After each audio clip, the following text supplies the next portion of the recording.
Hi, everybody. Juleyka here. I'm the host and creator of How to Talk to Mamí and Papí About Anything. And I want to invite you to be on our show. If you're an adult and a child of immigrants from anywhere in the world, I'd love to talk to you about those conversations that are hard but necessary. Things about politics, dating, career, parenting. Seriously, no topic is off limits. Send us an email at hello@talktomamypapi.com and let's get you on the show. That's hello@talktomamypapi.com. See you soon. Hi, everybody. Today we welcome Lorilee. Her story is heavy, and we're talking about difficult things like sexual abuse and suicide. So please use your discretion as you listen and take care of yourself. In fact, if you're very sensitive about this, skip the whole episode. We'll be back next week. Lorilee grew up in a Filipino-American household. She says when she was a child, her father sexually abused her. She eventually left home and found ways to process the pain and trauma of the experience. Years later, as an adult, Lorilee made the decision to speak with her mother about it. Let's get into it.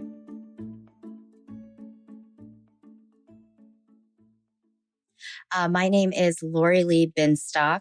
I am the host of a Trauma Survivor Thrivers podcast and editor-in-chief of Authentic Insider Magazine Monthly. I am also a trauma survivor. Growing up, I called my parents Mama and Dad. I am Filipino-American. My parents are immigrants. My mom worked a lot. My dad was in the military. They were very much of the culture of do as your parents say, speak when you're spoken to. My relationship with them was really difficult. I was also abused by my father. I kind of knew, like, this isn't right. This is completely wrong. There were times that as a child, I asked my mother, I was like, I need to speak to somebody. I'm sad. I'm depressed. A lot of it stemmed from the abuse that I didn't feel comfortable saying out loud. I was screaming for help. I was screaming for attention. I was screaming for someone to hear me. One day, I was 13 years old. I decided to go into my parents' medicine cabinet. And I didn't know what any of these medications were. I knew that they were all prescriptions, so I just took as many as I could. When I look back at it now, I think the reason why I did that was because I thought, my mom won't take me to the doctor to see a therapist or someone to speak to. I don't even know if we even knew that there were therapists there, but I knew something was wrong. That if I did this, they would take me to the hospital at the very least. And they didn't. They didn't want other people to know that something was quote unquote wrong with me. The way my parents addressed the suicide attempt was to tell me that everything is okay, that I just needed to forget about it and move on. That's my mother's MO. It's very much like, if you don't think about it, and I just hear this all the time, and when I say it out loud, I can actually hear it in her voice. If you don't think about it, then it'll just go away. As a child, nobody knew about the abuse. If they did, nobody said anything. My dad was very kind to everybody. Like my family was extremely kind. You know, they're Filipinos.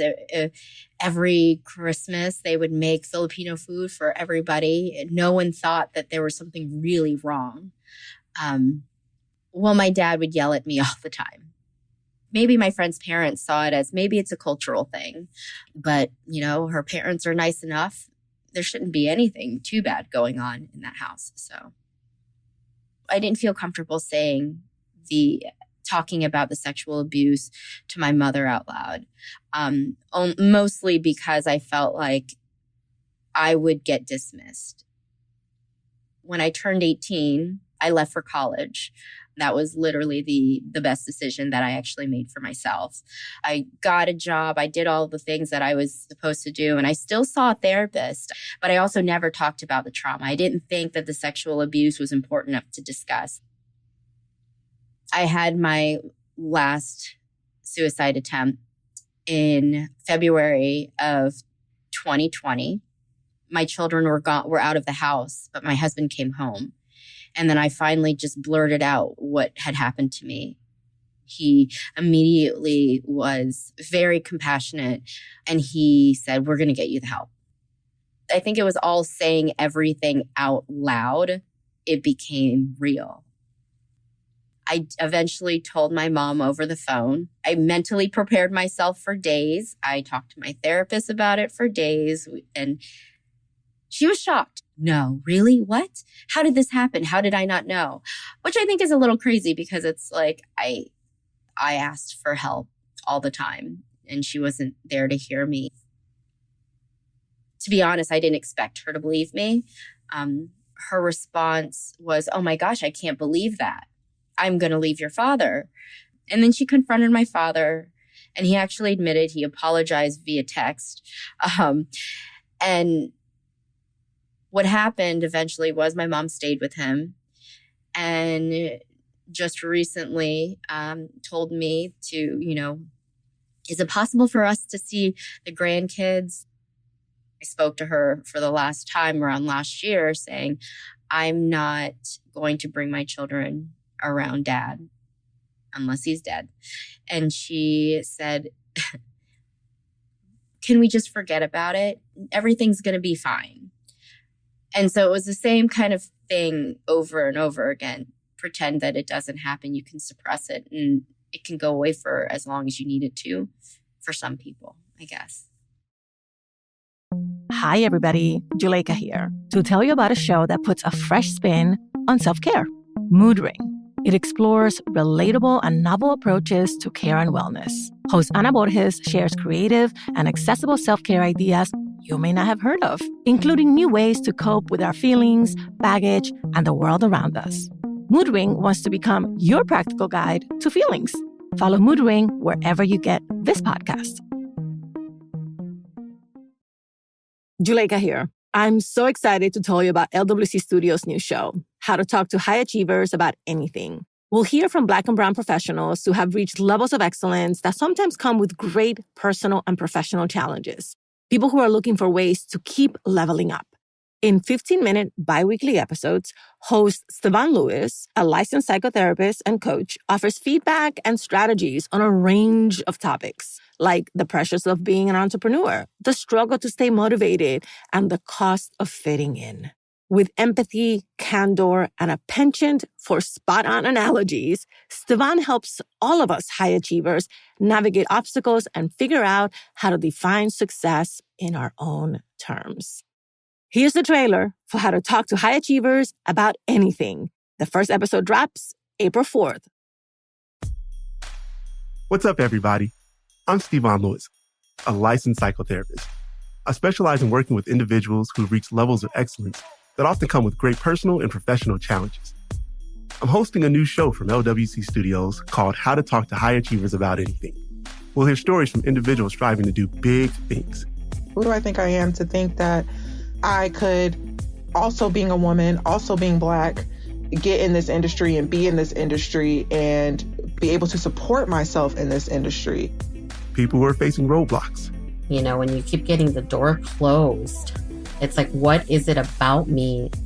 And who, just like you and I, are facing challenges from others and from within ourselves. I'm a high achiever. Things are supposed to come easy for me. And if this is hard, then maybe it's not my lane.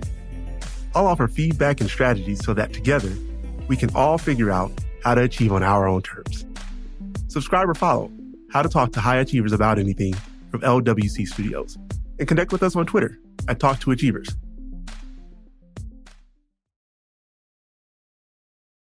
As a mom, Lorilee's story shook me to my core.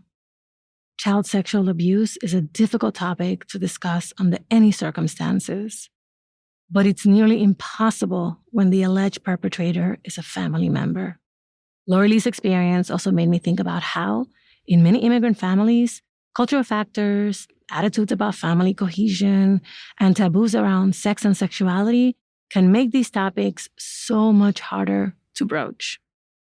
How can first gens, whether as survivors or concerned relatives, better prepare to have these extremely serious yet delicate conversations with our loved ones, if and when they're ready to do so. To help us figure it out, I called in an expert. My name is Mira Yusef, and I am based in Des Moines, Iowa.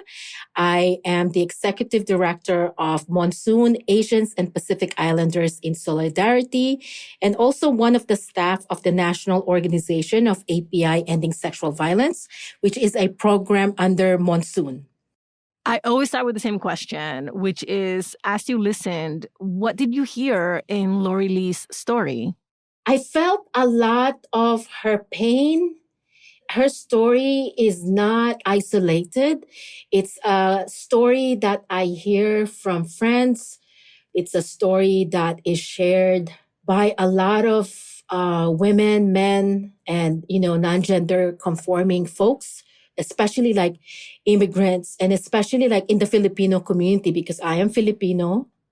The words that came to my mind is silence, disclosure, asking for help. So those are the things that were going on with my head when I was thinking about it.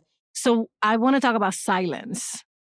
Silence is both harmful and protective in many of our intergenerational conflicts. Can you expand on how you perceive silence in a situation like this one? So for me, silence it's harmful when we don't talk about the issue, that we don't believe survivors and victims. But then it's also protecting family. If there's silence, you're protecting the family, the community.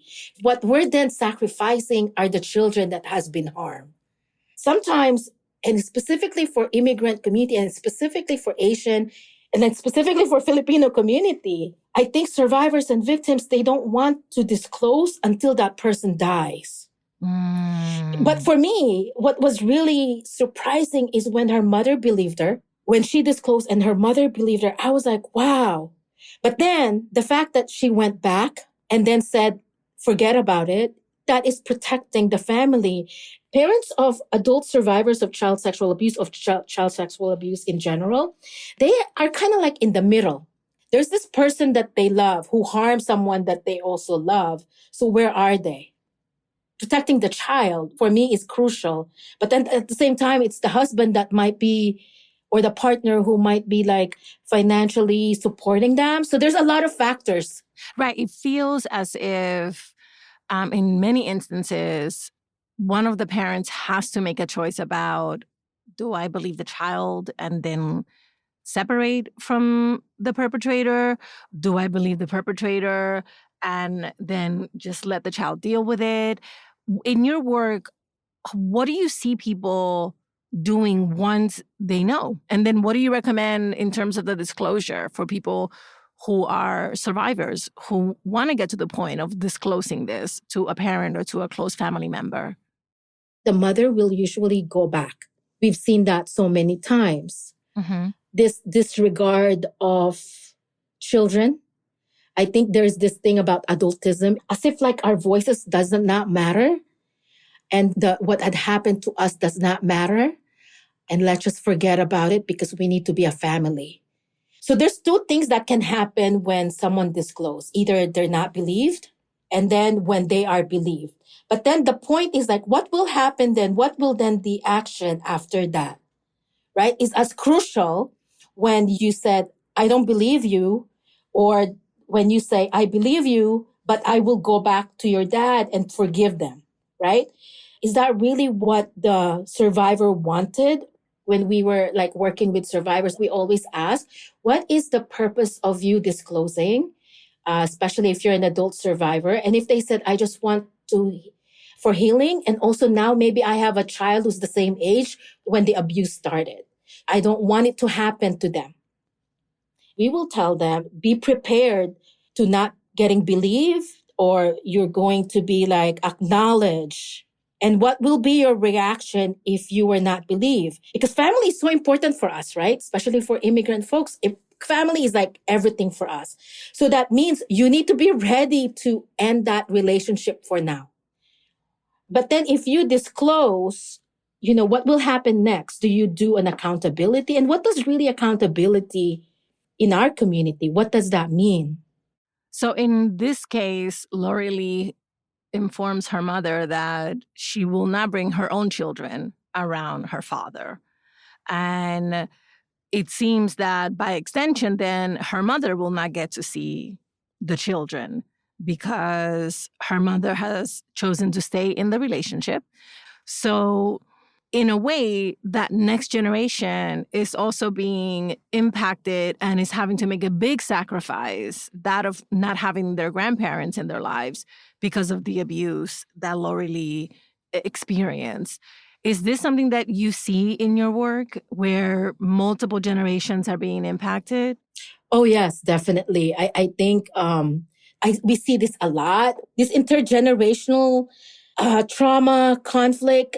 We at Monsoon, at NAPISEV, we really try to discuss and have a discussion because we don't really have the spaces to discuss it in an honest way. And then how do we talk to our elders? How do we talk to our parents about it? Because they themselves might have been victims and survivors, and we don't know because they're not sharing. Because again, it's that silence. So what do you say to folks that you work with about how do you prepare? When we prepare them, basically thinking about the worst, preparing them for that. So this is what's going to happen. This might happen. Are you willing then to not have any relationship with your mother? And if they said yes, okay, then let's figure out then how you're going to say it, right? If they said, you know what, I'm just going to tell them, if they still don't believe me, I will still be part of the family, but there are certain things that I will do differently. For example, like holidays, you see your parents, you visit your family members, right? What do I do just in case that I'm triggered? How do I make sure that I'm grounded, that they're not going to mess up what I feel or I'm triggered at that moment? So then we kind of provide those kind of scenarios and then giving them strategies how to be grounded. Let's say that the parents are not being supportive and maybe they're even denying what happened. How can other members of the family create an environment in which someone we love feels safe to come and talk to us about it? I think one thing that we, I myself will practice, or other folks that we tell them is, for example, we're having a family function, or we have a family dinner, whatever. You could always tell who will be the best auntie or uncle to go to share information about certain things. You just know, deep in your feelings, right? I know you do, because deep in your guts, I can definitely come talk to that uncle and they will not judge me because I am gay. I think it's also up to organizations locally to discuss about sexual violence, to talk about domestic violence and other forms of violence in the community, and just really educate our community members in order for them to be the first responder that will accept and that will validate that person's feelings, that person's experiences. Because for us, first disclosure is crucial. So that even having conversation with community members saying hey, you need to make sure that if a child disclose to you that there is a sexual abuse that's going on in the family, you need to believe them. If they are believed, we can do something immediately, right? And then this person will say, I am now comfortable in sharing what had happened to me because they believe me. But if the first disclosure is not a good experience, then it's basically that not believing them is silencing. As the person listening and receiving the information, you basically have to hold off any doubt, hold off making any judgments, jumping to any conclusions, and just allow the person to tell you what they came to tell you. Yes. And then usually what happens with specifically for sexual abuse or child sexual abuse is they don't want you to solve it. All they want is to be heard. All they want is to be validated and say, I believe you, right? And that is enough. In reality, a lot of immigrant communities and families, the reporting, we don't do that because we still see them as a family member. That's still their father. That's still your uncle. So when we think about justice, so-called justice for sexual assault survivors and victims, and specifically adult survivors of child sexual abuse, we don't really ask, what is justice for you? I really like this question you just posed. What is justice for you? It makes me think about, as an adult who might be prepared to disclose this information, do I need to understand, do I have to have a definition of what justice looks like for me before I disclose, so that then if I need help in getting that justice, I can ask for that help? Or is that something that definition of justice comes out of the process of disclosing? I think like each person might be, it will be diverse in, like how you will see that or how you will practice that. That is something that we ask immediately, like, what do you really want from this? And sometimes they will say, I want to sue or whatever. So then we will go with them with that, right? But most of the time, the victims and survivors that we are assisting, they will just say, I just want it to end. I don't want it. I just want to prevent it to happen again in the future. For them, it might not be going to court or whatever, but it just really say that person who harmed them, acknowledging that they harmed them. Doesn't have to be forgiveness, but it's just this acknowledgement of like, I hurt you. I'm really all about the practice of transformative justice. I recommend the work of Mia Mingus. I recommend the work of Mimi Kim, who does fabulous work on community accountability and transformative justice. Mira, thank you so much. You've been phenomenal. Thank you so much.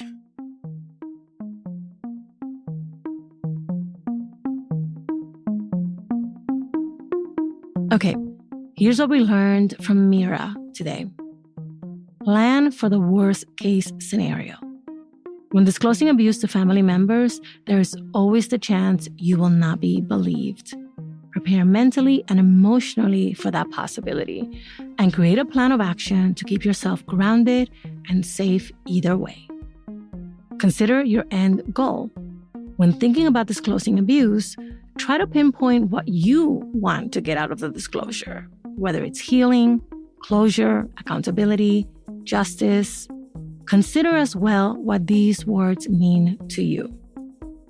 And remember, believe survivors. If someone discloses that they are or have been victims of sexual abuse or child sexual abuse, believe them. Hold off any doubt or judgment. Validate their feelings and experiences and listen with an open mind. The National Sexual Assault Hotline offers confidential support for survivors of sexual abuse 24 hours a day, 7 days a week. The number is 800-656-4673. That's 1-800-656-HOPE. The National Suicide Prevention Lifeline also offers 24/7 confidential support. Their number is 800-273-8255. We'll have additional resources in our episode notes.